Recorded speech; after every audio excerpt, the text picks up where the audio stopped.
La Table ronde de Montréal sur la transition du patrimoine religieux est un projet unique en son genre. Il réunit des organismes gouvernementaux, des fondations, des organisations civiques et confessionnelles autour de la question de savoir comment les églises, les synagogues, les monastères et autres de notre ville peuvent être repositionnés au service de l'économie sociale.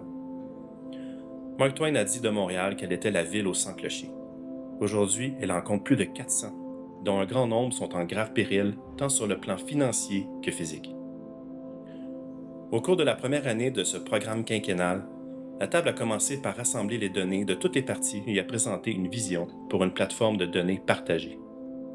Le point fort était une liste de propriétés religieuses prioritaires pour le secteur caritatif et communautaire provenant de l'Association montréalaise des tables communautaires. Notre recherche a ensuite débouché sur la nécessité d'une cohabitation entre ces organismes caritatifs laïques et religieux, ce qui nous a permis d'éviter l'un de nos plus grands défis, à savoir le choix limité noir ou blanc d'un espace consacré et déconsacré. Troisièmement, nous avons pris en compte les nombreuses considérations environnementales pour cette transition de plus de 400 propriétés, y compris le carbone incorporé, le patrimoine et les matériaux de construction naturels qui sont tous, si souvent, entourés et dépendants de certains des espaces verts les plus précieux de Montréal.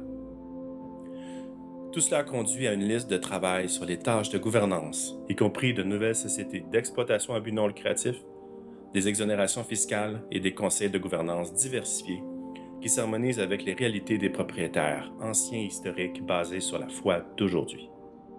Ces 4 priorités de la table ont contribué à sa priorité principale, à savoir discuter de formes radicalement nouvelles et évolutives, collaboratives et innovantes de financement social pour aider à concrétiser cette transition. Jacques Chagnon, l'ancien chef de l'Assemblée nationale du Québec, a d'abord encouragé ce travail en prophétisant que la transition des biens religieux pourrait devenir l'un des plus grands produits d'exportation du Québec. Soutenue par ses parties prenantes, la table entre maintenant dans sa 2e année et nous sommes impatients de voir ce qui se passera ensuite pour Montréal, le Québec, le Canada et le monde.